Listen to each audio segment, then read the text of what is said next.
Hello. Thank you guys so much for coming out and braving the colds. I'll try to make this worth your time. In the early 2000s, I was part of an art collective called Space 1026. And it started as basically just a bunch of friends who were looking to have studio spaces and then realized they could afford it if they kind of combined, their resources, went in together on one space and split the rent. This was before like co-working was an idea that anybody had ever talked about, so it seemed very novel at the time. And so the building that they rented had enough space to cram in like 25 people and an art gallery. And so the gallery kind of became this it was kind of like a secondary idea, and it kind of came this way for to show art from artists who were either friends of folks in the group or just that they just really admired that would just never get shows in Philadelphia otherwise. And so it was a way to bring in this artists from all around the country to come to Philly and show the stuff that that we liked, that we thought was cool. And so for years we had all these artists coming every month from all around the country. And that was kind of all it was supposed to be. That was the original idea of Space 1026. It was pretty simple. But then the outside world perspective ended up being kind of different from what the group intended. And the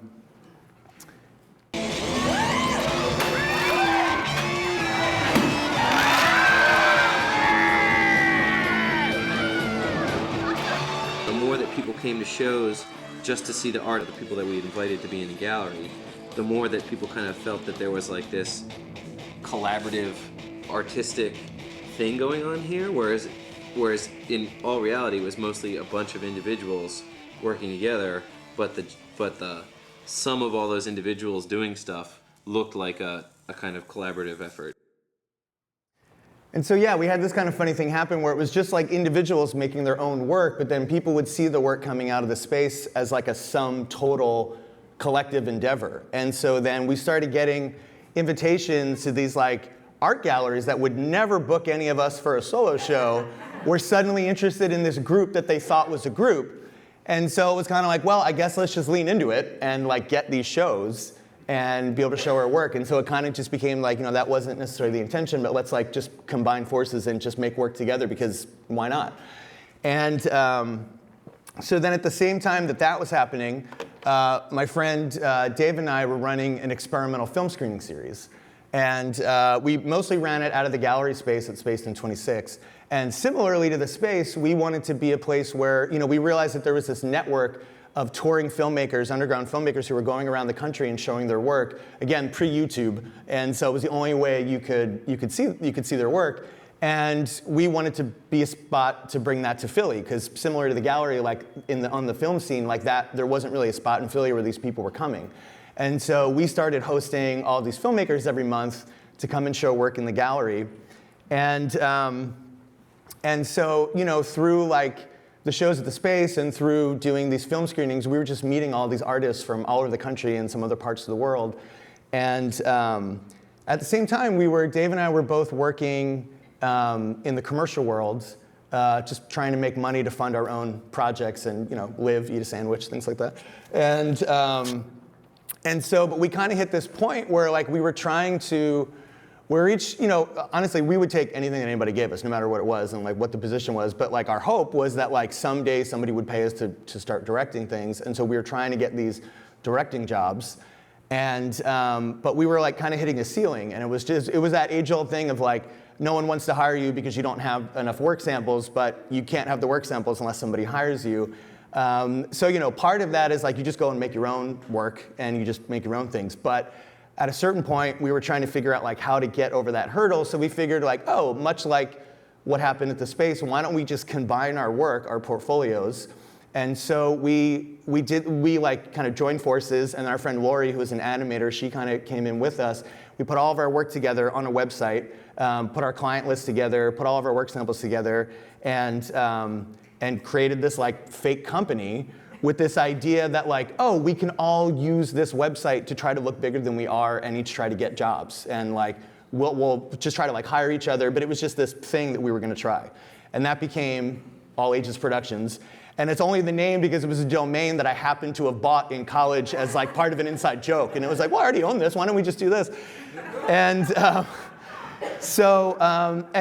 just as it happened, we put up the site, and a couple months later, someone that Dave knew worked at an agency was like, hey, we have this new project coming up. We're looking to work with a new production company, somebody local. Do you happen to know anybody that you could recommend? And he was like, yeah. And then he called me and was like, hey, look, they know I'm not a production company, but they don't know that you're not. So like, I told them to call you, go to this meeting, see what this is, and maybe this is something we can do together. And then, so I go to the meeting, I'm like, yeah, production company, of course.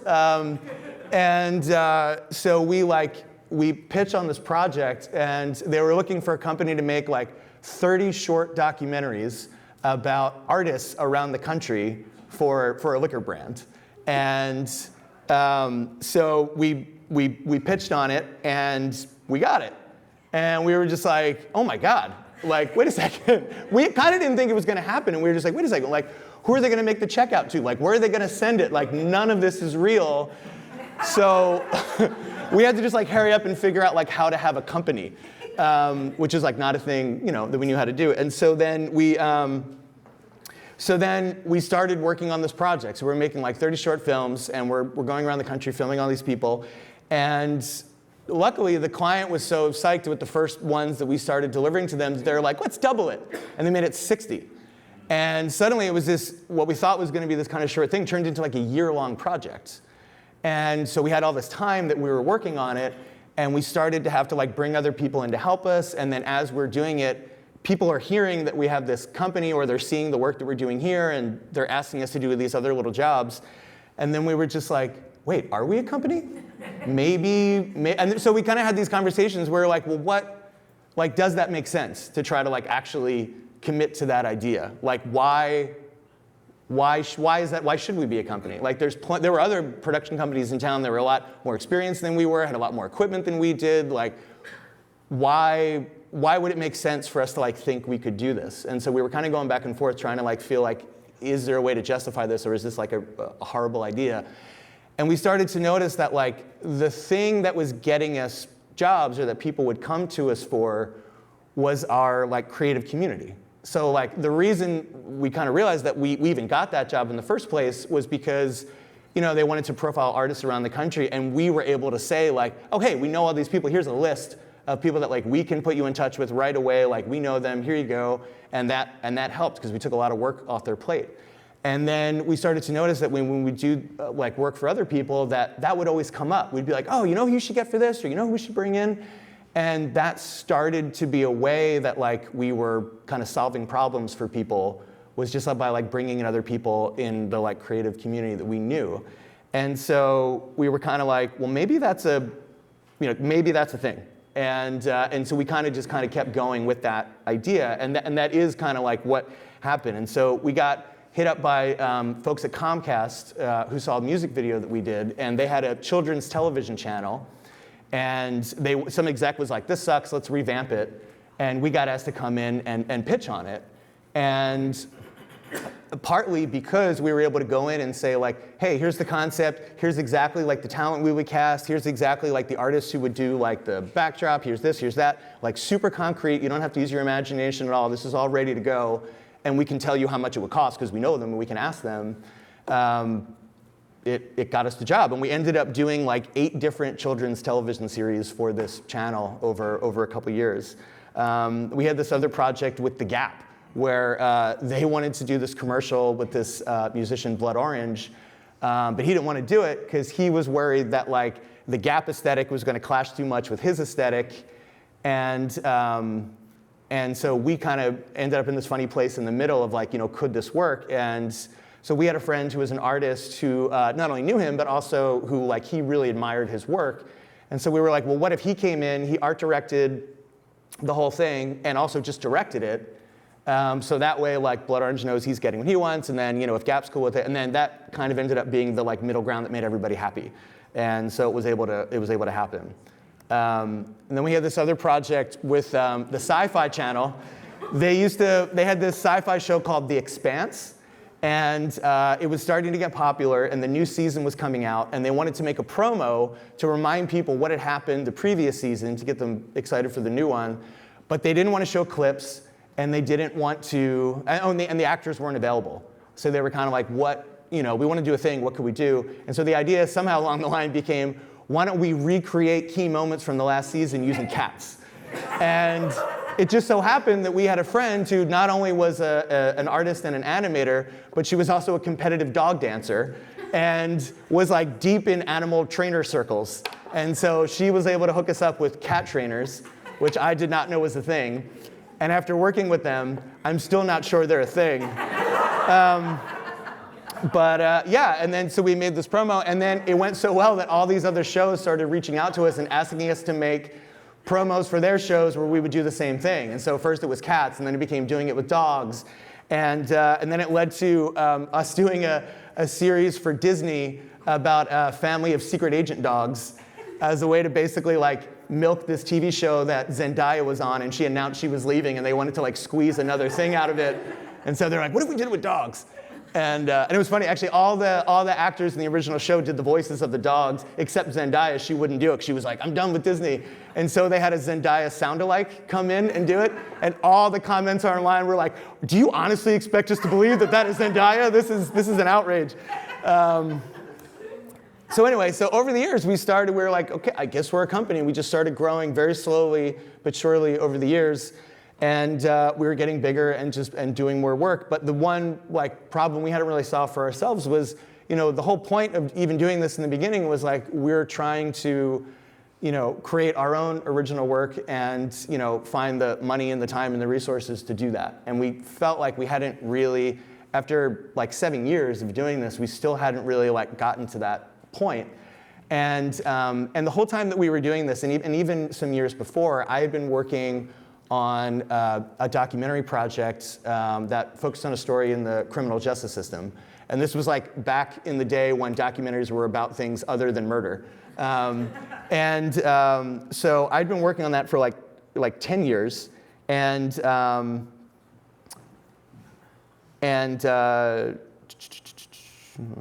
there we go. So it finally, after like years and years and years of kind of doing it on our own, researching stuff and shooting stuff and just piecing it together little bit by little bit by little bit, we finally got to a place where we like got a meeting with Netflix, and they were into it. And then we got a second meeting with Netflix, still into it. It was great. We started going back and forth about the budget. We finally got to a place that everybody was agreed, and we finally answered all the questions that they had, went through all the vetting, and we were literally just gonna sign on the line, and it was gonna happen, and we were like, finally, we finally did it.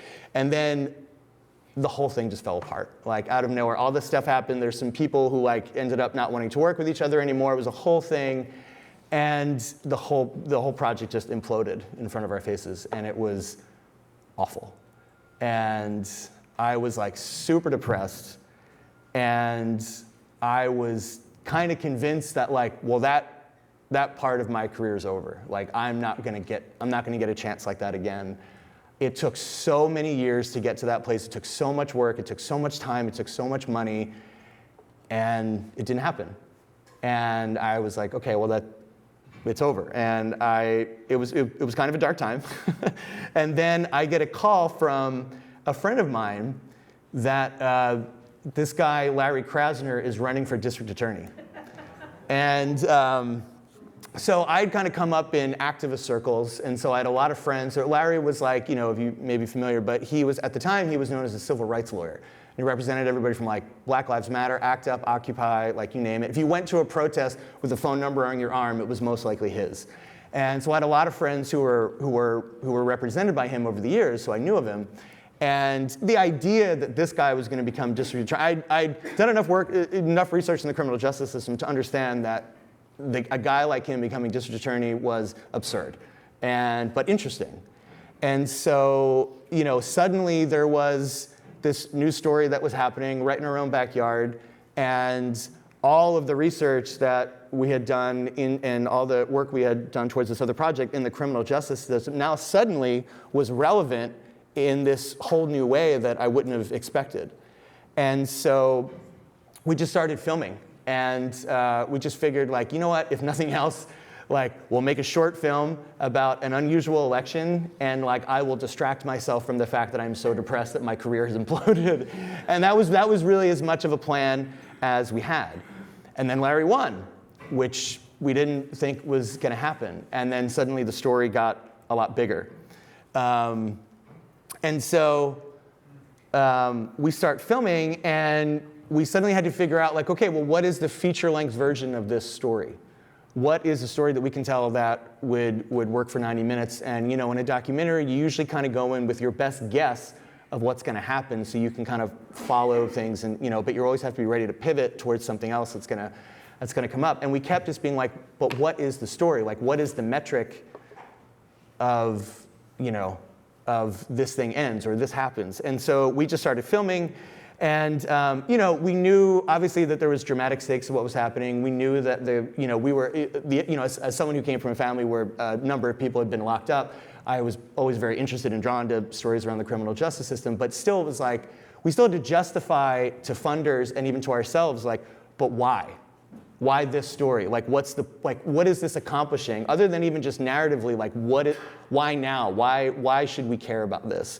And so in kind of going back and forth between like our team, you know, we kind of just realized that like you know, the district attorney is an incredibly powerful person in the criminal justice system. They wield an enormous amount of power at the stroke of a pen in a way that most people don't understand. And their elections are typically extremely low voter turnout. And you know, if you had any interest whatsoever in creating change in the criminal justice system, like that is the mechanism where like the most can happen with, you know, in the shortest amount of time. And so the idea was that, like, you know, and at the time, like, the ACLU used to refer to prosecutors' offices as the black box of the criminal justice system. Not only do they have all this power, but they're obtuse. We have no idea who's making the decisions, what the conversations are, what they're doing. They have no incentive to kind of let anybody in and see behind the curtain. They only have to lose in the process of the criminal justice system. And so we just kind of realized, like, we have this unique opportunity to shed light on this, and like that's the reason to do this. And so once we kind of like realized that that was like the underlying mission statement, it also helped us solve the creative problem, because we were trying to figure out, like, what is a satisfying story in 90 minutes?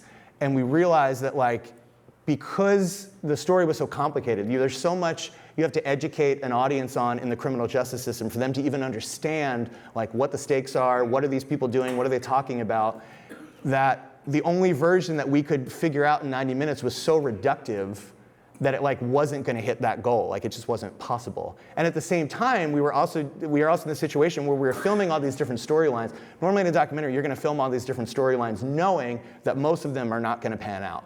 Like, you're going to miss stuff, or something's just not going to end. It's just going to take too long. And so you go in knowing that, like, maybe you're going to shoot 5 storylines and you're going to only use 2 of them, let's say. But we just kept getting all these different storylines, and they just kept going, and we kept getting them.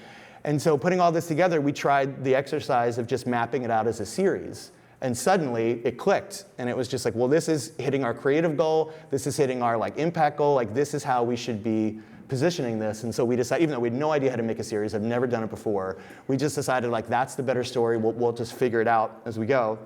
And we lucked out, and we were able to premiere the series at the Sundance Film Festival. We sold it to PBS as first of 6, and then it turned into an 8-episode series as we were making it. And you know, despite like some other networks passing on it and being like, I don't know, you really think people care about the criminal justice system anymore? Like, you know, like, this is post-Ferguson, pre-George Floyd. And then, ironically, the series ended up premiering the day that the verdict came out in the Derek Chauvin trial. And then suddenly everyone's like, oh, this is so timely, you know? And it's like, you can set your watch by police brutality. Like, it's not, you know, anyway. But anyway, so the series did like way better than we expected, like shockingly better than we expected.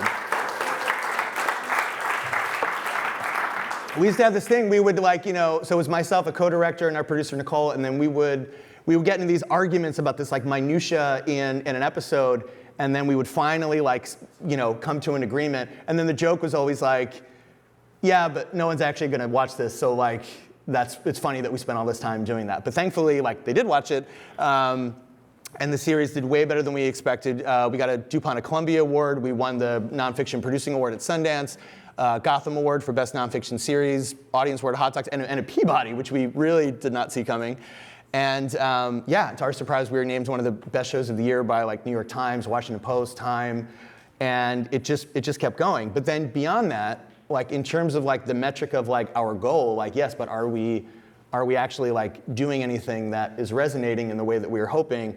Thankfully, because we were working with PBS, they kind of study the response metrics of people who are watching their work. And so they basically came back and said, the series made 29 million impressions between, they released some episodes like for free on YouTube, and then the rest were behind the paywall. And so they're like, between all that, 29 million people saw it. They did a survey and found out that 97% of people who watched the show said it made them more interested in their district attorney's races and motivated them to vote in those races. And then the series started being taught in law schools around the country. And then we started hearing that district attorney's offices were watching it, and they were even doing watch parties in prisons.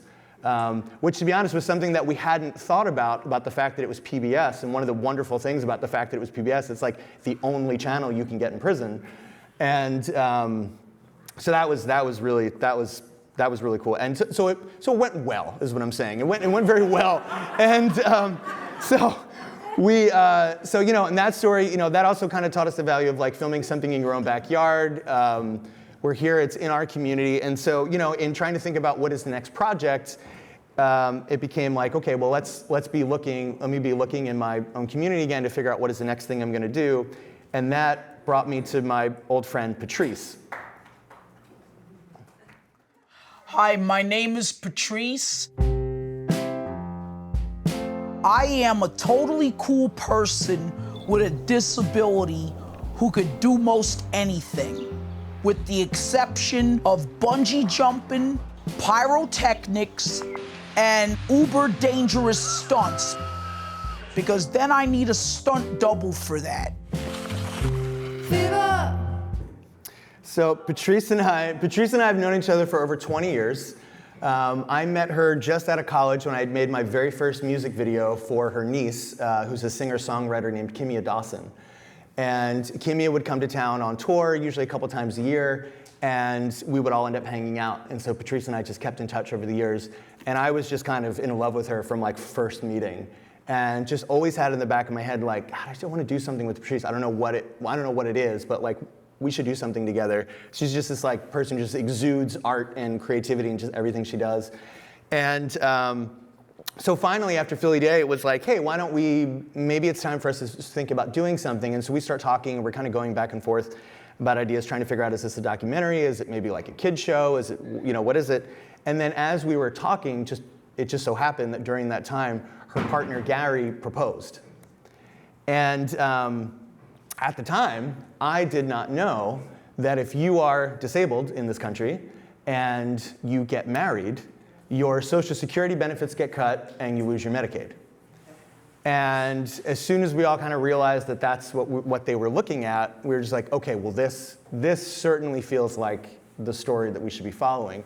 But you still kind of want to gut check that stuff. And so we started talking to all these disability rights organizations to be like, hey, this is like what we're seeing. Is this true? Like, can you like advise us on this? And basically what we were hearing back from these groups were like, yes, it's true. And we've been working on this for decades. And there's like legislation that is drafted that is ready to go that could end what they call the marriage penalty for disability.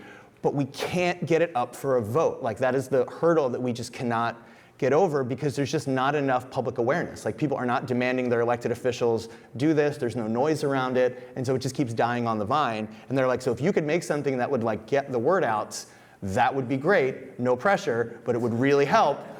And so that just kind of like, that just made us like kind of want to double down on the project. And so we did. And 3 years later, we finished the film and we premiered at the Toronto Film Festival.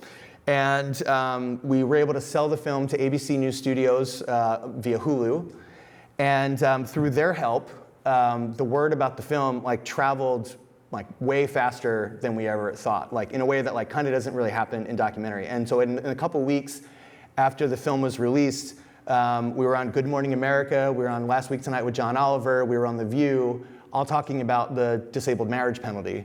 And to our shock, and I still can't believe this, we, during this time, like right after the film dropped, the Social Security Administration put out a statement on the film that basically said like, hey guys, we get it. We understand that we have some outdated rules that need to change. However, we would like to remind everybody in the public who is watching this film and like, you know, low-key hating us right now, that like we don't make the rules, Congress makes the rules, we just enforce them. However, if Congress is ready to change these rules, we stand by ready to support them in doing so, which was huge because they had never admitted that there was a problem. They had never put any pressure, even polite pressure, on Congress before. And so that was already like way more than we expected. And then through like a funny series of events over the next couple weeks, Patrice ended up at the White House having dinner with President Biden, literally sat next to him at dinner, and got to talk to him directly about disabled marriage equality. They gave her time at the dinner to get up and address the room and talk about it. And that same day, he was on C-SPAN, and he mentioned the issue and talked about how it was something we needed to change, and we couldn't believe it. It was the first time any sitting president had ever like even mentioned the issue, let alone said anything about it. And it was like, just the momentum was ridiculous. I mean, you always hope that something you're gonna make is like gonna help change stuff, but it just never goes this fast. And so everyone was like, oh my God, I think we might actually do this. Like we might actually get a vote on this really soon. And we were like really jazzed and like, this is great, we're doing such a good job. And then the presidential election happened in 24. And it all went away. Like the whole momentum, everything was gone. The idea of passing that just went to zero. And now suddenly, the mission became like not focusing on marriage equality for disability, but just protecting the meager Medicaid benefits that already existed, which were already like forcing people who are disabled or just low income on Medicaid to live like below the poverty level. Like they were already not enough, and now the idea was that like, oh, we're gonna lose the little we do have. And so, you know, so the whole disability rights community just pivoted towards working on saving Medicaid. And so we went with them. And you know, through all these different organizations we were working with, you know, Patrice got invited to be a part of events in Washington, D.C., to do these kind of different like creative actions in all these different places. And we would all go with and do it together. And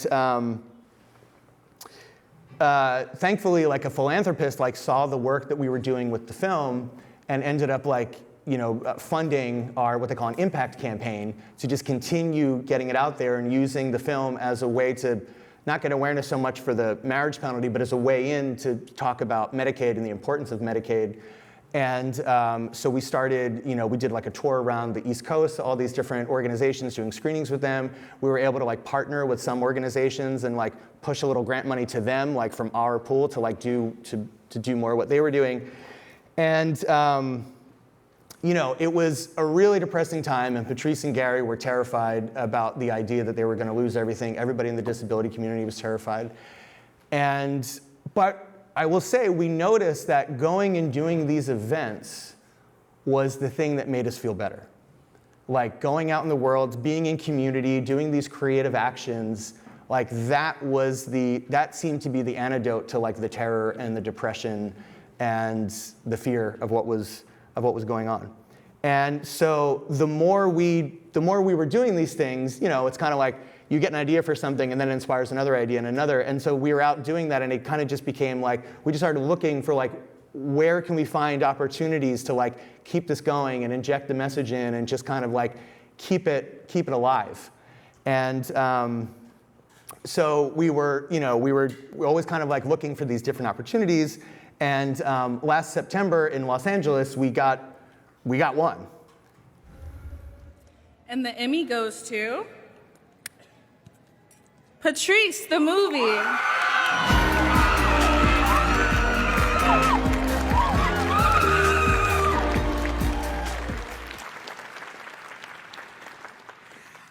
I am Patrice from Patrice, the movie. We made this movie as a love letter to all the disabled people like us who can't get married or even live with their partner without losing their Medicaid benefits, which they need in order to survive. To qualify for Medicaid, you also have to live on less than $2,000 a month, and it's really hard to survive below the poverty line. And now that Medicaid was cut by $1 trillion to pay for tax cuts for billionaires, we want to accept this award on behalf of all the millions of disabled people and low-income people like us who are going to lose their health care. We love you, and we see you, and we're scared just like you. We hope one day soon the government will take better care of those of us who don't have anything than those of us who have everything. Until then,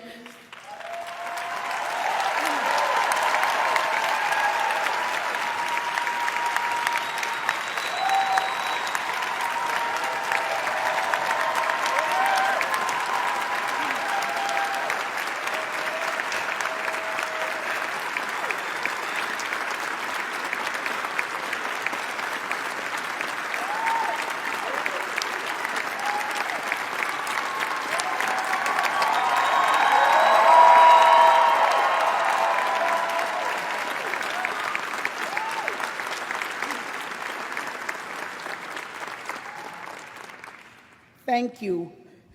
Until then, we have to take care of each other. We love you and thank you very much. And thank you to ABC News Studios and Hulu. Thank you.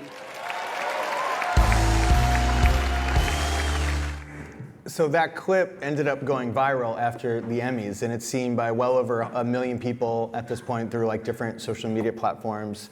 And we're continuing to like get the word out, do events, and talk about the issue. And